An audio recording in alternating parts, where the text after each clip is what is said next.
नमस्कार, आप लोगों का एक बार फिर स्वागत है। पिछले वीडियो में हमने ये समझा कि कैसे अपने शरीर को इंसुलिन सेंसिटिव बनाने के लिए या in order to reverse our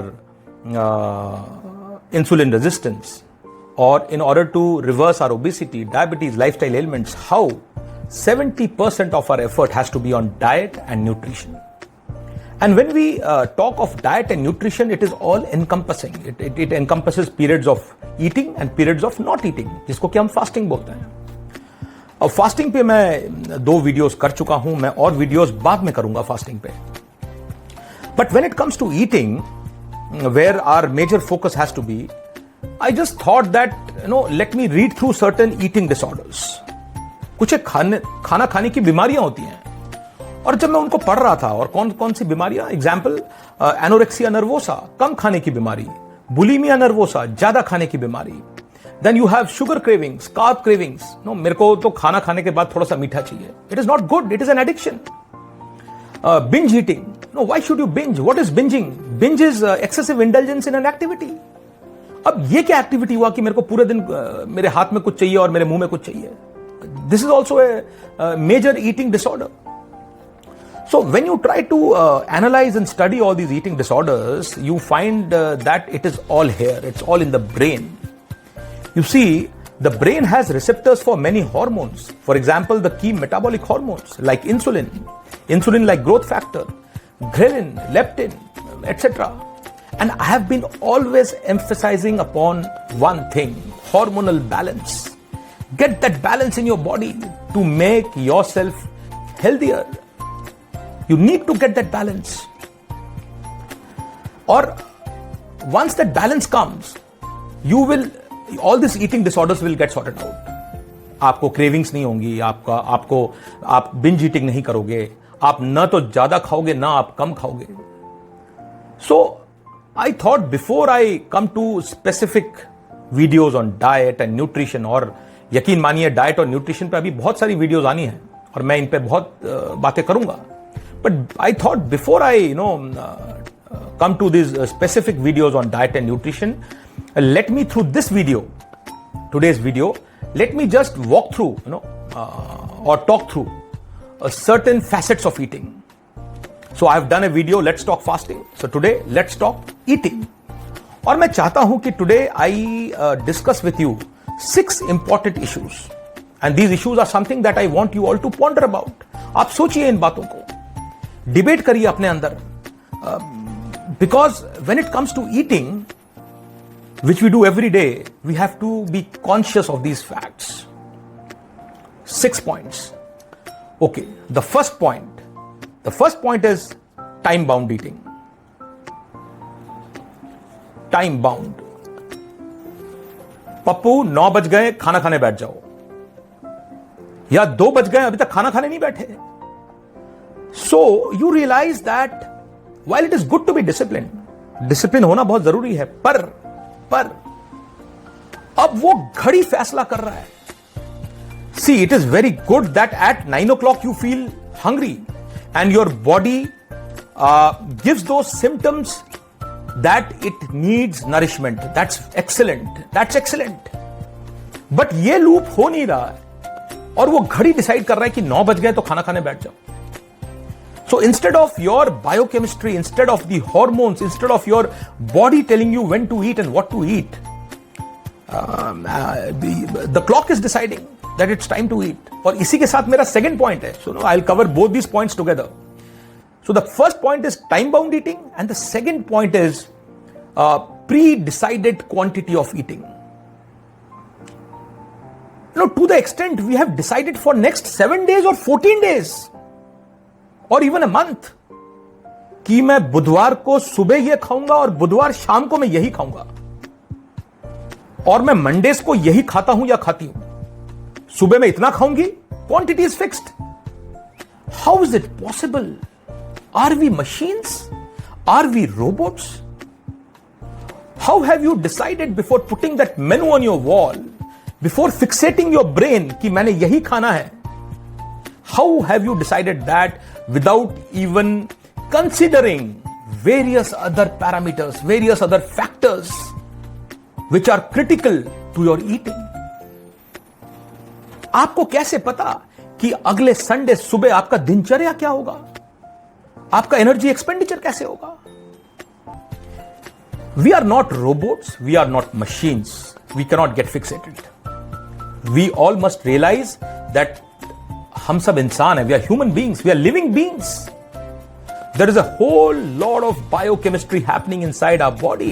I cannot get into another tangent to explain the entire biochemistry. खाना खाने के बाद से लेकर यहां क्या होता है, स्टमक में क्या हो रहा है, इसोफेगस में क्या हो रहा है, इंटेस्टाइन में क्या हो रहा है, लिवर क्या काम कर रहा है. We cannot get into that. But you all understand that there is an entire biochemistry happening. हमने इन सब का कदर करना छोड़ दिया है. So yes, there are few things that affect your appetite, and those things should decide your time and quantity of eating. I'm not saying that 9 बजे रोज खाना कोई बुरी बात है, पर उस लेवल तक पहले आप पहुंचो तो सही. आपको भूख नहीं लगी है, आपके शरीर को नरिशमेंट की जरूरत अभी नहीं है, और फिर भी आप 9 बजे खा रहे हो क्योंकि 9 बज चुके हैं. तो आप 9:30 बजे भी आप खा सकते हो, आप 10 बजे भी खा सकते हो, आप उस दिन 9 की जगह 11 बजे खा सकते हो. और आप रोज 9 बजे इतना खाते हो, आप हो सकता है कि उस दिन 11 बजे आप इतना खाओ, because that's what your body is throwing the signals. So there are various issues, or various factors which affect your appetite, and those should decide. For example, your daily activity. अब इसमें बहुत दिमाग लगाने वाली तो बात है नहीं कि आपका रोज का जो एक्टिविटी लेवल है, जो एनर्जी एक्सपेंडिचर है, वो एक जैसा हो ही नहीं सकता है, क्योंकि हम रोबोट्स हैं नहीं, हम मशीन्स नहीं हैं कि हमारे इतने कैलोरी ही एनर्जी एक्सपेंडिचर होगा एक्सरसाइज में और इतना कैलोरी एनर्जी एक्सपेंडिचर होगा नॉन एक्सरसाइज में. अरे भाई, उस दिन एसी चल रहा था, नहीं चल रहा था, आप बस में गए, आप टैक्सी में गए, आप अपने गाड़ी में गए, आप कितने कदम चले हैं, आप कितने कदम नहीं चले हैं, आप लिफ्ट से ऊपर आए हैं या लिफ्ट खराब था, आप सीढ़ी से आए हैं. I mean, we can keep discussing it. It's endless discussion. The daily energy expenditure of each one of us is not constant, and hence energy expenditure becomes one of the key factors to decide when you should eat and what should you eat, or what quantity you should eat. The second is the levels of certain key hormones like ghrelin and leptin. Leptin is secreted by the fat cells. ये आपके भूख को कम करता है, और ghrelin जो है वो आपके स्टमक सेल सिक्रीट करते हैं. इसको हंगर हार्मोन भी बोलते हैं. We have spoken a bit about it. So the level of these hormones will also decide. Then once you eat, जैसी खाना आपके स्टमक में जाता है, और अगर आपके खाने में स्टमक है, आपके स्टमक में अगर खाना है, your stomach distends. What is distending? It is like stretching. So once your stomach stretches, it activates the appetite control switch in the hypothalamus of your brain. वो switch on हो जाता है. And it diminishes hunger. It tells you to stop eating. I mean, ghrelin और leptin के बारे में हम बात कर चुके हैं. Then there is something called cholecystokinin, CCK बोलते हैं हम इसको. It is secreted by your esophagus, small intestine में. That is very critical in controlling your hunger. So these factors are very important. Then is the level of blood glucose. आपको खाना तब खाना चाहिए जब आपके शरीर के अंदर ब्लड ग्लूकोज लेवल्स ड्रॉप होने शुरू हों और एक लेवल के नीचे जाएं, ताकि उसके बाद आप फिर खाएं. और ऐसा ना हो कि आपने खाना खाया, आपके ब्लड शुगर लेवल्स या ग्लूकोज लेवल्स अभी ब्लड में मात्रा से ज्यादा हैं और आपने फिर से खाना खाना शुरू कर दिया. So there are many factors, and these factors, you needn't sit down every day and start calculating. All I am saying is that listen to your body. There is a communication loop God has made. एक पूरी पद्धति है, एक प्रणाली है. उस प्रणाली को काम करने दो, चलने दो. So once that communication loop is working, you will get the right signals. You will get the right signals. So I'm not telling you to become a yogi or a sannyasi, but all I am saying is that as part of your effort to reverse your ailments, as part of your efforts to become healthy, learn to listen to your brain, learn to listen to the signals that your body is sending. Once that happens, you will realize that आप कभी जिंदगी में भूखे नहीं हो, आप कभी over ईट नहीं कर रहे हो, आप कभी अपने आप को अंडर नरिश नहीं कर रहे हो, आपके अंदर कोई ईटिंग डिसऑर्डर्स नहीं है, आप एक हेल्दी मेटाबॉलिक साइकिल में धीरे धीरे धीरे धीरे ढल रहे हो अपने आप को. So just ponder about these first two issues, time-bound eating and pre-decided quantity of eating. Okay. The third is another interesting point, and that is balanced diet. अब balanced diet का definition मैं और आप हम दोनों पढ़ चुके हैं. We understand what is balanced diet. It is given in class 8th NCERT biology book or science book. It's fine. But don't get balanced diet into your life now. It's too late, my dear friend. You want to give a justification of कि भाई ना मैं तो balance diet ही खाता हूं या खाती हूं और मैं यही खाऊंगी. मेरे खाने के अंदर ये भी होना चाहिए, ये भी होना चाहिए, ये भी होना चाहिए और ये भी होना चाहिए क्योंकि ये बैलेंस डाइट है. आई एम सॉरी, ये आपको आज से 20, 30, 15 साल या जितने भी साल पहले सोचना था जब आपका शरीर डिसबैलेंस होने लगा था. आज का तो आपका स्टेट ये है कि आपके बॉडी में इंबैलेंस बहुत ज्यादा है. तो आप कहां से बैलेंस डाइट की बात कर रहे हैं? So is this body a balanced body? No. Or is this body a balanced body? No, this is also not a balanced body. आपके शरीर और आपके स्वास्थ्य का संतुलन का होना बहुत जरूरी है. जब आपका शरीर और आपका स्वास्थ्य दोनों का संतुलन ही बिगड़ा हुआ है, and it is not about just being obese और बीइंग वेरी थिन. अब क्या ये बैलेंस है आपके शरीर के अंदर या ये बैलेंस है? और ये जो मैं आपको अभी फोटोज दिखा रहा हूं, ये इंबैलेंसेस वो हैं जो हमें बाहर से नहीं दिखती हैं, but these are major imbalances in your body. तो जब आपका बॉडी का बैलेंस ही बिगड़ा हुआ है, तब हम कहां से बैलेंस डाइट खाएंगे तो हम ऐसे ही रहेंगे. अगर हमने अपने शरीर को वापस ऐसे करना है अंदर से और बाहर से, you have to get the balance back. You obviously need to think beyond a balanced diet. You have to tweak your diet. और कौन खा रहा है बैलेंस डाइट? हम इतनी बैलेंस डाइट की बात करते हैं, कौन खा रहा है बैलेंस डाइट? हर एक इंसान अपने स्वास्थ्य के लिए, या ऐसे इंसान जिनका स्वास्थ्य बहुत अच्छा है, जो फॉर एग्जाम्पल स्पोर्ट्समैन है. And just go through this, let me show you certain diets. And these diets are not of WWE wrestler or a big bodybuilder. These are popular athletes who have made a huge name in their own disciplines. They all have excellent health, supremely fit. Yet when you study their diet, each and every diet is different. Each of these diets are formulated to individual requirement of that athlete.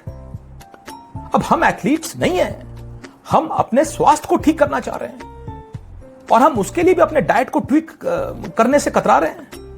No, that's not correct thinking. The fourth point that I want to discuss is, and I want to leave it with all of you to ponder about, is social obligations. And along with social obligations, I also want to add a touch of religious obligations, but I have not penned it down. You see, especially our country is a country of various faiths. हम कई तरह के पर्व मनाते हैं और हर पर्व के अंदर हम सारे शामिल होते हैं. we are a secular nation. So पर्व या festival means lot of eating.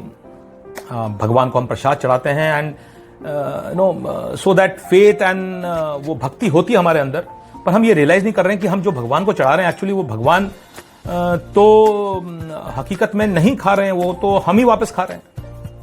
So yes, one has to be very very conscious of this fact.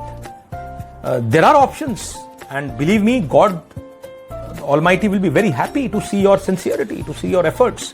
But you cannot, in terms of religious sentiments, in terms of religious obligations, start eating prasad or start eating something which will hinder your reversal of your health. So just be conscious of that fact.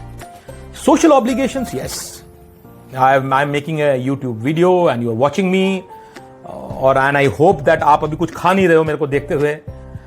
But अगर अभी मैं आपके घर में होता और आपसे बातचीत कर रहा होता तो आप मेरे को एक कप चाय देते, साथ में कुछ बिस्किट्स देते या स्नैक्स देते, और आप ये उम्मीद करते कि मैं भी रेसिप्रोकेट करूं और उस चाय को एक्सेप्ट करूं, मैं भी उस स्नैक्स को एक्सेप्ट करूं। नाउ दैट्स अ डिलेमा कि जब आप अपने इस रिवर्सल जर्नी में हैं या आप रिवर्सल जर्नी में नहीं हैं, but as your daily lifestyle, should you just eat out of social obligations?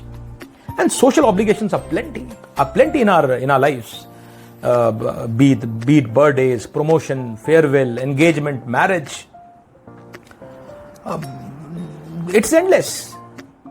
सारे ओकेशंस हम सबके लाइफ में आते हैं, और प्रॉब्लम क्या है कि you can not get away by saying कि चलो आज कर लेता हूं, कल से नहीं करूंगा, बिकॉज हफ्ते, महीने, साल में ये सारे सोशल कमिटमेंट्स, सोशल एंगेजमेंट्स लगे हुए हैं, तो आप किस से बचोगे?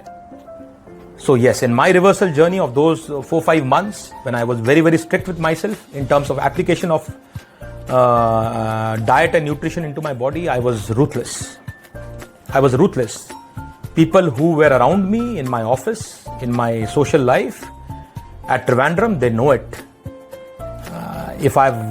I was so ruthless that I won't pick up the mutton from the Matar Paneer and I'll just pick up the paneer. I was so ruthless that I will attend each and every social gathering, but I will pick up my food if at all I have to eat, or else I will just take 2 glasses of water and a green tea or a black coffee, and that's it. Please do all your social courtesies. मैं वो मना नहीं कर रहा हूं, पर social courtesy के नाम पे अपना बैंड मत बजाओ please. For some time, try to be very strict with yourself. Try to maro bahanas. What is wrong in telling a lie which will not hurt anyone? Tell them that आज बृहस्पतिवार है और मैं बृहस्पतिवार को कुछ नहीं खाता हूं, शाम तक, कुछ ऐसा बोल दो. But please be very conscious of the fact that these social obligations should not become a cause for your becoming insulin resistant, for them to become a major hindrance in your reversal journey. Don't let that happen. Okay. The 4th point after social obligations is eating, just like that. JLT. इसको मैंने ऐसी नाम दे दिया. Whenever we are offered. For example, we have taken Air India flight ticket. अरे ले लिया है क्योंकि दूसरा फ्लाइट नहीं मिल रहा था, एयर इंडिया का ले लिया फॉर वट एवर रीजन. अब एयर इंडिया के फ्लाइट में बैठ गए हैं, भूख नहीं है, खाना खा चुके हैं, but just because Air India is offering you a packet does not mean that you to now open it and start eating at 30,000 feet. मत करो ऐसे. Just because the flight has got delayed at the airport due to some technical reasons cannot be a reason for you कि अरे flight 2 घंटा late हो गया, क्या करे, चलो यार उधर जाके बैठ के कुछ एक डोसा खा लेते हैं. Why? I mean, does your body need that nourishment? No, it does not. And if it does not, then don't eat it. And if it needs nourishment, if you are really hungry, by all means, please go select the right place to eat, select the right food, और खाओ, पेट भर के खाइए. Shatabdi train, caterer of the railways cannot decide what is good for your health. So just because you have a ticket of Shatabdi or Rajdhani or something like that cannot become a reason for you to eat whatever they are offering. Yes, that's 70% of your application. That's how serious you have to be. That's how you have to think. So be conscious of the fact that don't just eat because it is being offered to you. The next point, and that is the 6th and the last point, is your individual body requirements. And when I say individual body requirements, it is within the family. Each and every human body is different, health condition is different. And amongst your peers and friends also, it is like that.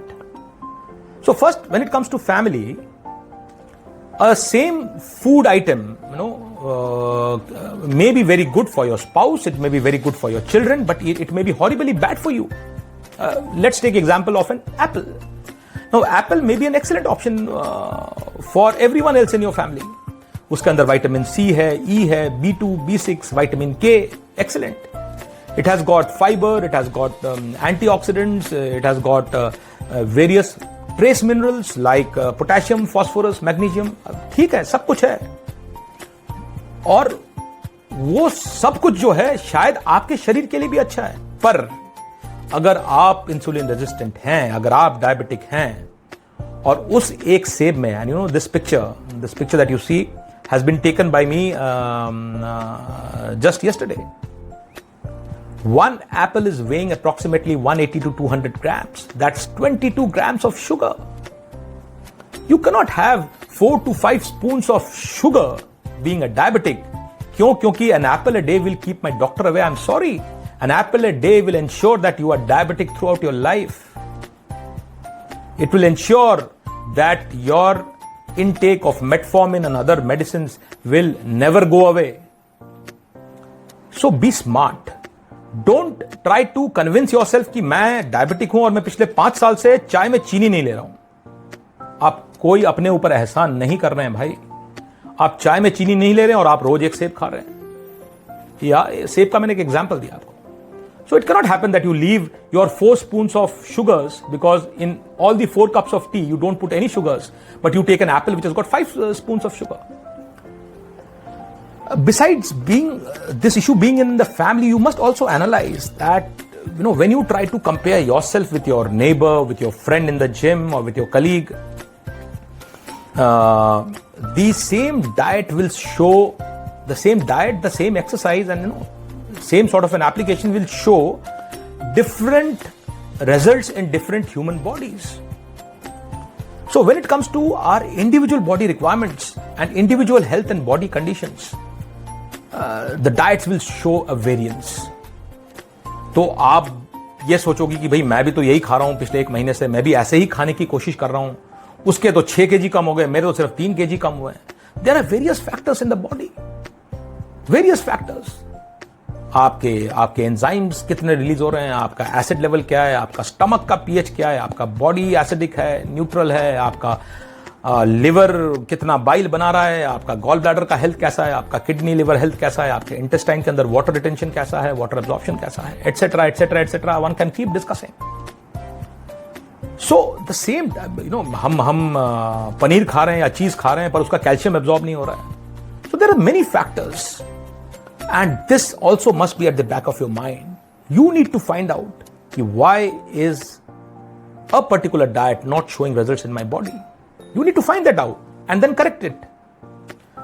So yes, these are the few points, six or actually 7 points that I've left with you. Please do think over it, ponder over it. Remain focused. Keep smiling. Be happy. Cheers. Bye-bye.